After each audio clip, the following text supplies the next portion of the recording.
O Brasil, segundo o levantamento da Heritage Foundation, está na posição 150 em liberdade econômica, muito atrás de vizinhos sul-americanos como Uruguai, Colômbia e até mesmo Chile. Segundo o Banco Mundial, o Brasil ocupa a posição 124 em facilidade para fazer negócios, atrás de países muito menores como Guatemala, El Salvador e Uzbequistão. 138 em abertura de empresas, atrás de Quênia, Eslováquia, Gana. E 170 na obtenção de alvarás de construção, atrás de Honduras, Uruguai e da Rússia. Na opinião de Rubens Barbosa, ex-embaixador do Brasil nos Estados Unidos, para termos um acordo de livre comércio entre o Brasil e os Estados Unidos, temos primeiro que avançar na agenda de simplificação e desburocratização para melhorar a relação comercial com os Estados Unidos. Para a CNI, com a Federação Nacional da Indústria, a burocracia alfandegária figura entre os 3 principais obstáculos ao aumento da participação de empresas e produtos de maior valor agregado no comércio global, bem como da competitividade das exportações brasileiras. A melhoria do ambiente interno de negócios por meio da desburocratização, da facilitação e modernização dos processos é essencial para reduzir o tempo e os custos na operação de comércio exterior.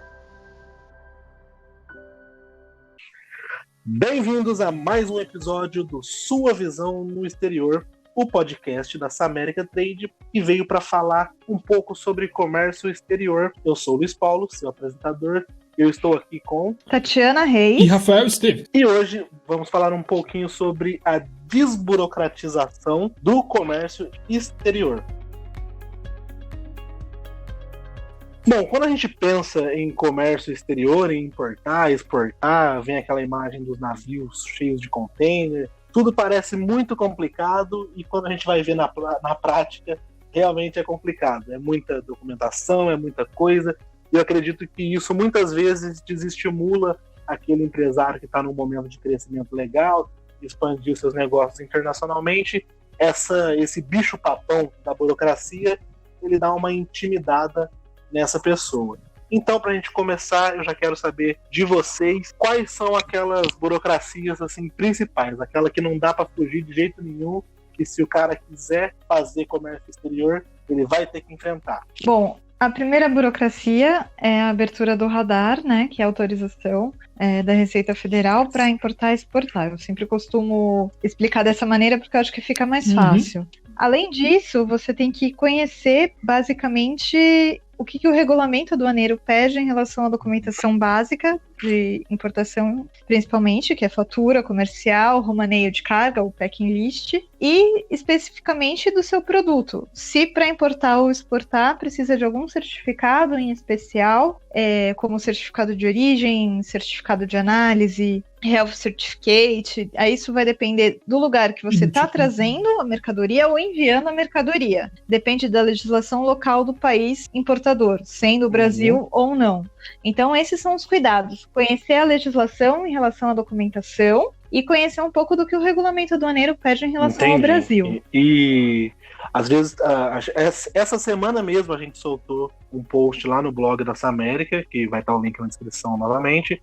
A gente falou um pouco sobre os órgãos anuentes, a gente falou, nesse caso, do mapa, mas eu sei que tem muitos outros aí que interferem nesse mundo do comércio exterior. Porque às vezes o cara ele fala, beleza, vou me cadastrar aqui, vou tirar essa documentação, agora estou pronto para vender o meu produto internacionalmente, e não é bem assim. Então, como é que funciona? Quais são os principais órgãos aí que o cara tem que estar atento, Rafa? Vai depender muito do segmento de produto que ele vai querer trazer para o país, né? Por exemplo, alimentos e bebidas vão precisar da anuência do mapa, por exemplo, medicamentos vão precisar de anuência da Anvisa, brinquedos vai precisar do Inmetro. Então você tem que ter em mente que dependendo do produto que você for trazer, você vai precisar da anuência de algum órgão específico. E aí vai variar do segmento de produto. E não tem como escapar. Qualquer produto vai cair em algum órgão específico aí. Não necessariamente. Existem produtos que não precisam de anuência de algum órgão anuente, né? Até mesmo alguns produtos, dependendo do tipo de classificação que ele for, se ele for para uso pessoal, às vezes ele não precisa de anuência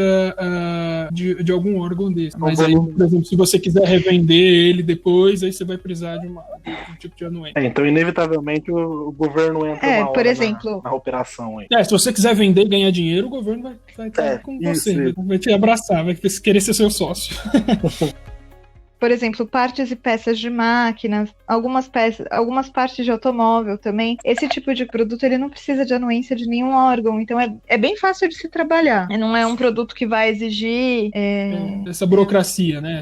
Grandes burocracias. É interessante. Essa permissão, né? Digamos assim, que a licença é uma permissão, né? Tem essa, como posso dizer, que essa autoridade, né? De decidir se aquele produto está apto ou não para entrar no Brasil, com referência a alguns parâmetros que eles estabelecem através de ações normativas. Porque muitas vezes essa burocracia, se a pessoa tem um certo conhecimento, uma coisa ou outra ela consegue não ter que se preocupar. E aí eu queria entrar nesse ponto. Quais conhecimentos específicos que um profissional de comércio exterior consegue entregar para ajudar, por exemplo, o cara a entrar no mercado exterior, evitando algumas burocracias, ou pelo menos acelerando mais? Por exemplo, a gente falou um pouco de importação indireta. Quais outros meios ele pode usar para dar uma driblada aí na burocracia? Bom, na verdade, eu acho que ele tem que conhecer muito bem a legislação, não para driblar a burocracia, mas para poder se entender com ela. A verdade é essa. Porque assim, quando você conhece bem a legislação do produto que você está trabalhando, fica mais fácil de você cumprir todas as exigências e você não vai ter que ter nenhum tipo de retrabalho. Então, nesse sentido, é sempre bom pesquisar a respeito. Por exemplo, eu vou importar uma máquina. A primeira coisa é buscar a classificação fiscal dessa máquina, verificar quais são as licenças, ir atrás das portarias, conhecer bem o regulamento aduaneiro, conhecer bem a CSEX 2311, que é uma instrução normativa que rege importação e exportação até o presente momento. Eu acredito que ela vai ter grandes mudanças depois que entrar do INPE, mas por enquanto é o que rege o nosso operacional de comércio exterior. E se você for realizar alguma operação especial, pesquisar principalmente a legislação e os documentos que são exigidos para a operação que você está tentando fazer. Necessários, né? Um dos problemas, assim, a se dizer, do Brasil é esse excesso de órgãos atuantes no comércio exterior que dizem se você pode trazer ou não um determinado produto para dentro do país. Até uma colega nossa de trabalho, a Thalita, chegou a escrever um artigo pro blog, que deve sair mais para frente, comentando um pouco disso, que como são diversos órgãos que regem sobre importação aqui no Brasil, por exemplo, se você quer trazer algo de origem animal ou vegetal, como eu disse agora no comecinho,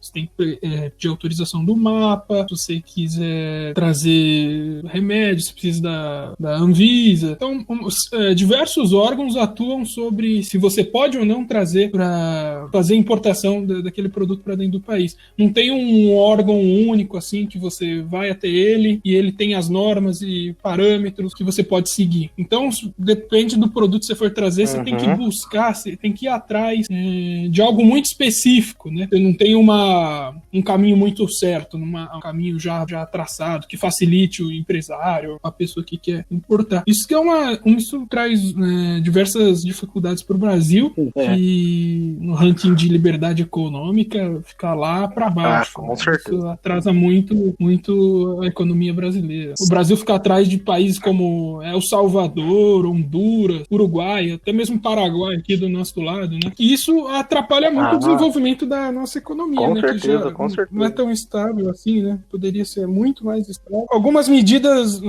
mais recentes deram uma ajudadinha, né, nesse nosso posicionamento.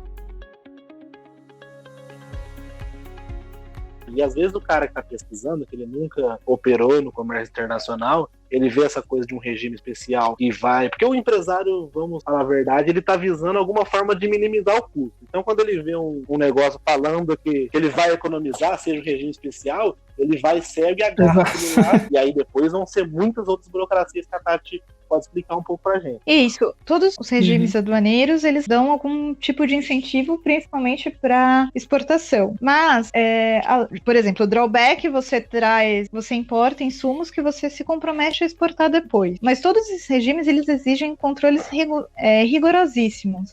Então, assim, você traz dentro de um regime para diminuir o custo tributário, mas você tem o custo do trabalho, porque você tem que ter controles rigorosos para você não incorrer nenhuma multa e ter que pagar os impostos depois com correção.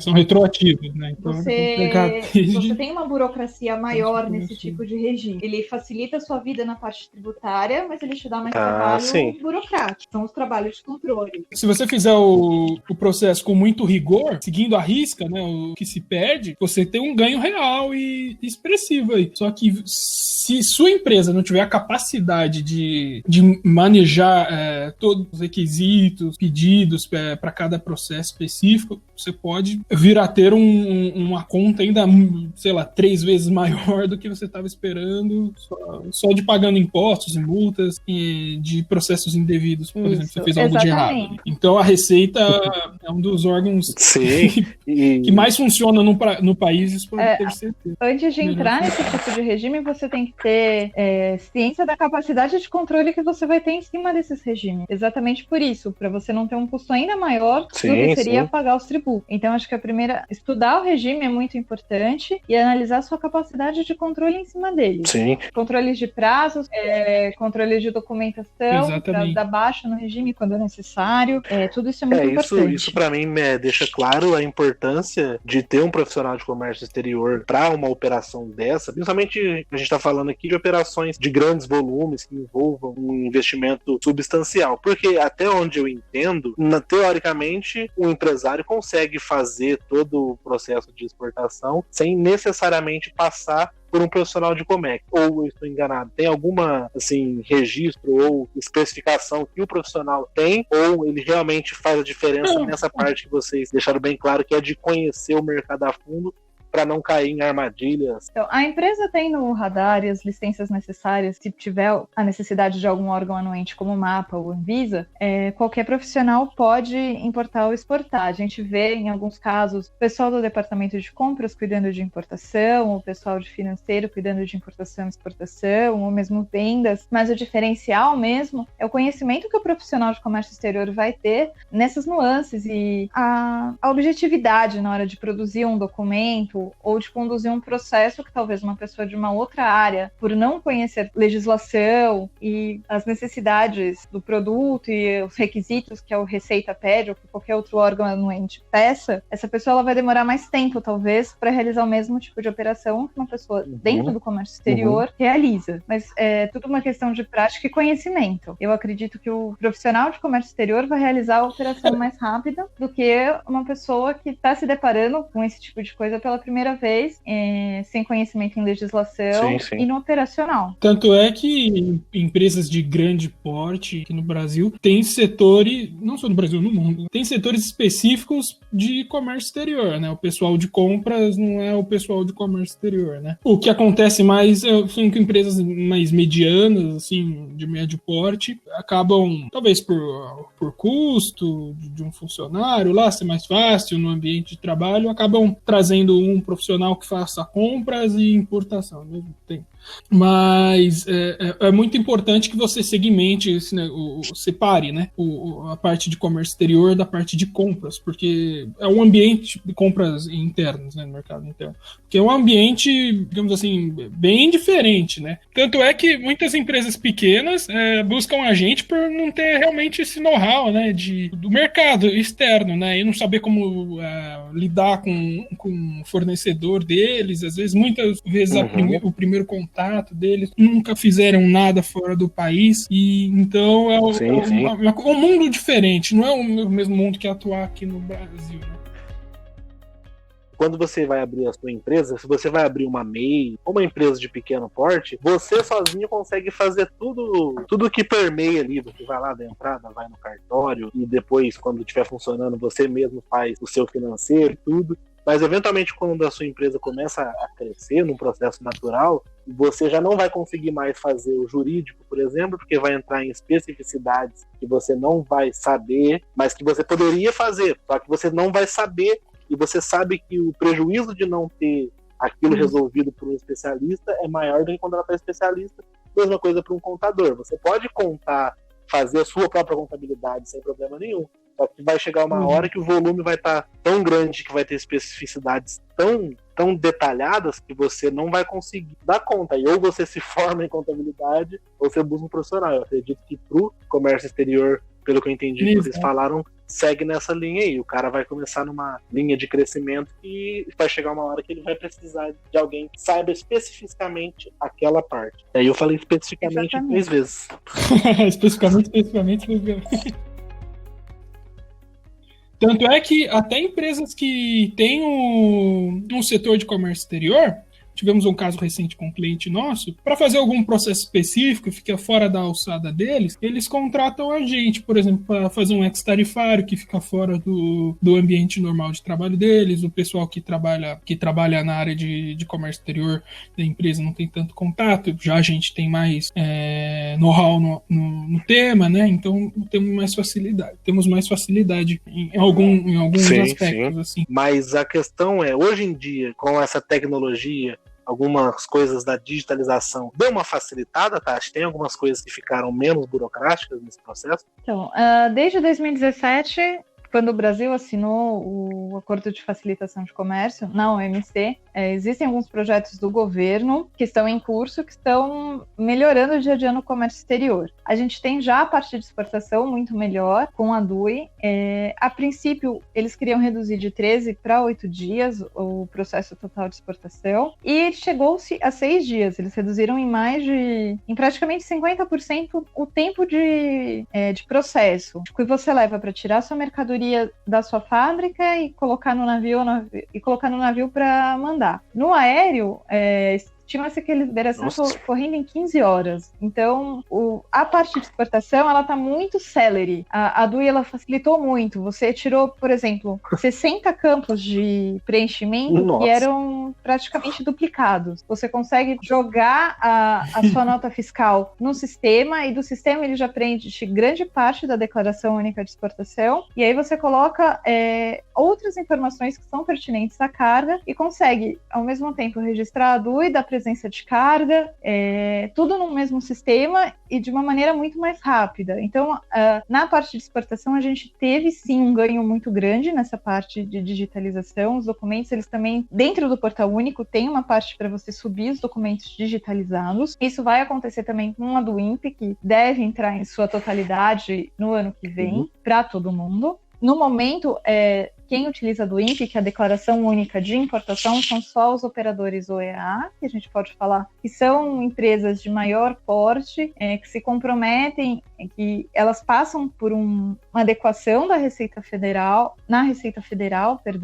o programa OEA ele é mundial, e você mostrando que você é uma empresa celery, você tem muitos ganhos em tempo. Você consegue até fazer despacho de importação sobre águas. A carga ainda nem chegou, você já despachou a carga e ela passa direto pelo terminal sem ter que gastar armazenagem.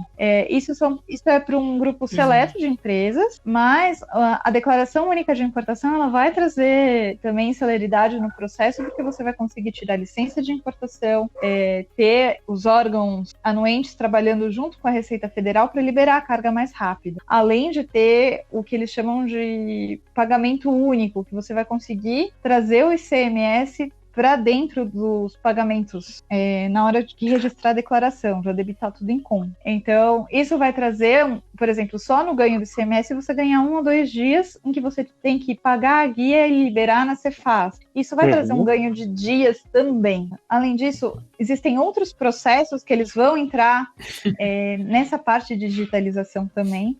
Eu ia falar isso na parte de novidades, mas... Spoiler, manda spoiler. É pertinente. Se quiser falar agora, eu vou dar spoiler.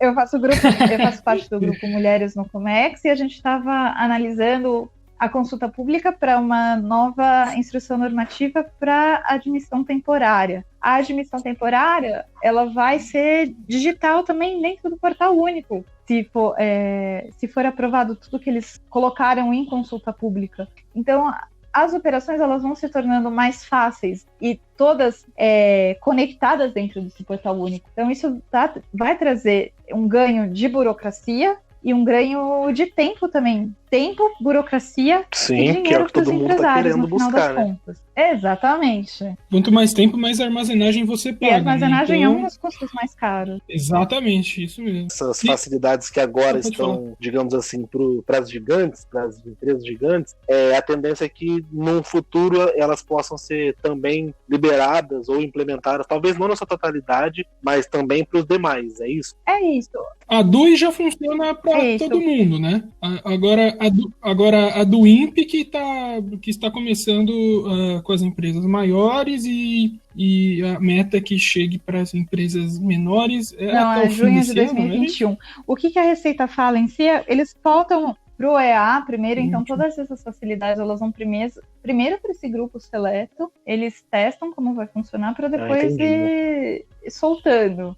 Não que a gente vá ter o despacho sobre águas para todo mundo, eu acredito que isso, a curto, médio prazo, isso não vai acontecer. E a Receita, ela ainda vai exigir mais do pequeno e do médio, mas algumas coisas que são implementadas para o OEA hoje em dia, elas vão se tornar comuns para todo mundo. Outra coisa que eu lembrei, hoje houve a primeira conferência física de carga de um fiscal fazendo a conferência de sua casa, através de câmeras. E isso também é uma inovação para o comércio exterior, porque agora, e isso se pretende também fazer, é que os fiscais eles não estejam mais em cada terminal, que você consiga ter um número menor de fiscais, mas que fiscais de diferentes estados consigam verificar a carga através de câmeras, também do posicionamento de carga de uma pessoa, e de câmeras mesmo. O fiscal vai pedindo para a pessoa que está no terminal manejar o container e ele vai verificando a carga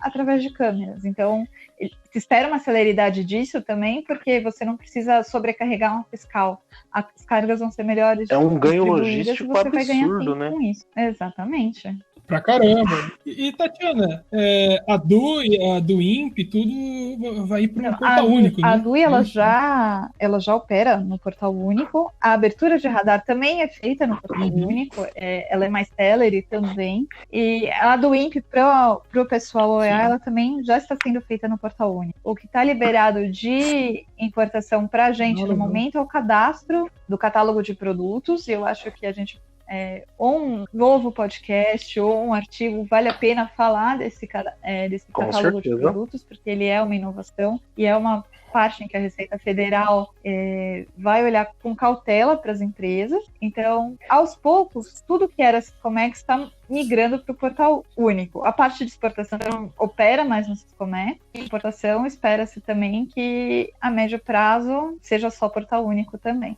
O portal único é uma junção de todos. De todos os sistemas. Torna tudo muito mais fácil e um gasto menor para a Receita, que não tem que manter vários sistemas. É bom para o importador e para o exportador, e é bom para o país também, que não gasta tanto em manutenção. O SEI podia... O SEI vai estar lá? Não sei, é outro. O SEI, por enquanto, é de cada ministério. Até onde eu sei, ex-tarifário continua no SEI. Eu sei que tem uma... Eu ainda não li a consulta pública do drawback, mas nos próximos dias eu também vou participar de um grupo de estudo, provavelmente. E aí eu posso trazer depois alguma novidade a esse respeito. Eu sei que a admissão temporária também vai para Portal Único. Sim, legal. Então eles estão dando uma tirada. Porque o SEI foi uma novidade também, né? O SEI, eles mudaram. Uma maneira... Não, o SEI facilitou muito, tirou muito papel do processo. Tornou as coisas mais céleres também. Por exemplo, do ex-tarifário, né? Isso, com o ex-tarifário sendo feito através do SEI, também foi possível a diminuição do prazo de consulta pública, né? Eram 30 dias, aí agora no começo do ano diminuíram para 20 dias o prazo de consulta pública, né? Na semana passada a gente lançou o primeiro podcast, a gente falou bastante aí sobre a influência do coronavírus no comércio exterior, e a gente até falou algumas coisas, vou deixar o link desse episódio na descrição também, pra galera poder conferir lá, Mas só pra gente fazer uma atualização, Tati, teve alguma novidade ainda nessa coisa da desburocratização? Tem alguma coisa que, assim, que o governo deu uma maneirada por conta do coronavírus para agilizar alguma coisa nesse sentido? Então, as máscaras elas estão sendo importadas sem a necessidade de registro de estabelecimento. É verdade, bem lembrado. Você falou, eu lembrei que temos, em questão de novidades, temos essa, que agora a OMS diz que sim, que vamos ter que usar máscara geral, não mais só o profissional da saúde. Exatamente. Nossa, e agora continua a busca frenética por máscaras, né? Eu acho que a novidade da semana vai voltar os coronavírus não é nem a desburocratização, mas é a volta da pirataria. Eu achei isso muito doido. Não só o pessoal da Somália. É difundido. Isso, eu vi isso ontem, eu falei, caraca, tem que lembrar de falar isso com a Tati, de como a gente pode falar sobre isso, se cabe falar sobre, mas que doideira. Eu acho que essa é a maior atualização da semana em relação ao coronavírus. A volta da pirataria. A volta da pirataria. É bom que isso no sentido real de barco, travando o barco para roubar mercadoria. Essa pirataria que a gente está falando. Mas no mais, sobre o coronavírus, a gente tem o podcast da semana passada, também tem uns posts no blog, fiquem à vontade para conferir. Seguindo aqui, encaminhando para nosso fechamento de programa, agora eu quero chegar na parte que é a especialidade de vocês, e eu quero perguntar pro Rafa e pra Tati o quanto o auxílio de um profissional de comércio exterior é fundamental para todo esse processo aí burocrático que a gente falou. Bom, agora é a parte que a gente vai vender o nosso peixe, né? Eu acho que o comércio, assim, a operação ela pode ser feita por outros profissionais, como existem em pequenas e médias empresas, ela pode ser feita. A vantagem é encontrar um profissional de comércio exterior bastante atualizado, que esteja de acordo, esteja sempre em busca das tendências e sempre com novidades, e de maneira que faça o seu processo ser mais rápido e estar dentro da legislação. Eu acho que esse é o grande diferencial. O conhecimento da legislação, o conhecimento das boas práticas e o conhecimento das novidades no setor. Isso vai trazer um ganho real para qualquer operação. Exatamente, como nossa matéria-prima é o comércio exterior, né? A gente precisa conhecer muito da matéria. E só um profissional que trabalha na área, no dia a dia, sabe as medidas exatas, os ponderamentos corretos que precisam ser feitos para cada processo específico. E principalmente para processos muito específicos de produtos que precisam de uma LI. Produtos que são diferentes do seu dia a dia, cargas, projeto, exato. Um ativo da empresa, questões que não fazem parte do dia a dia de um departamento um pouco menor, ou de por exemplo, uma admissão temporária, um processo de ex-tarifário, interposto aduaneiro, foge da alçada do cara que fica no escritório de uma empresa, que não é o segmento comércio exterior, mas que ele trabalha na área de compras e comércio exterior, por exemplo, da empresa. Então, ele não tem a vivência, ele não tem não tem a experiência de conviver com aquilo, né? E por isso, muitas vezes, as empresas entram em contato com a gente para que a gente forneça esse serviço, né? De assessoria no processo, de verificar se está seguindo todas as normas, se a descrição de um determinado produto se encaixa, se precisa de alguma adaptação no produto, se precisa de algum documento. Então a gente auxilia na parte específica, na parte do conhecimento e na parte da experiência. Acho que dentro da experiência que você falou, tem uma outra coisa fundamental, não só para o comércio exterior, mas eu acho que para o comércio exterior ainda mais importante, que é o network, né? Você ter um network, principalmente internacional, acho que é um grande diferencial e é uma coisa que os profissionais de comércio têm. Também. Sim, você está sempre sim. em contato com essa área internacional, realmente, e está em contato com órgãos de outros países e com fornecedores de outros países. Eu acho que isso é fundamental. E o profissional de comércio exterior, ele está sempre ligado nessa parte internacional mesmo. Porque foi parte do nosso... Se a gente não vê nada internacional, a gente está fazendo algo de errado. A gente sempre... todo dia a gente tem contato com uma cultura diferente, com com pessoas diferentes, com produtos diferentes, com demandas diferentes. Então, é algo muito específico do nosso trabalho isso, né? A gente vê desde uma empresa que quer trazer uma máquina de 2 toneladas da França até um cara que quer trazer agulhas de acupuntura da Índia, sabe? Coisas assim. Então a gente trabalha em vários segmentos e tem vários... Por isso que a gente fala que a gente tem muita experiência em vários ramos do comércio, né? Não é só de uma área específica. Por isso que muitas vezes as empresas entram em contato com a gente para que a gente dê auxílio nessa parte. Então, com isso, a gente vai chegando aqui no fim do nosso segundo programa do podcast Sua Visão no Exterior. Conseguimos abordar um tanto bom hoje sobre o que tem de novo na questão da desburocratização, porque eu ainda acho que para quem é leigo ou para quem está começando agora a entrar, a querer operar no mercado internacional, essa parte da burocracia eu acho que é o maior bicho-papão que mais intimida essa galera. E eu creio que a gente conseguiu derrubar aqui alguns mitos e também certificar algumas coisas, mostrar que não é fácil, mas que tem jeito e principalmente com uma ajuda é sempre melhor. Para a gente encerrar, Tati, as suas considerações finais. Bom, acompanhem o blog, acompanhem os nossos podcasts. A Samérica está buscando novos produtos, novos estudos. A gente vai lançar muita coisa até o segundo semestre, então verifiquem sempre o nosso site. A gente está fazendo parte de vários estudos também. Hoje eu tive reunião com o pessoal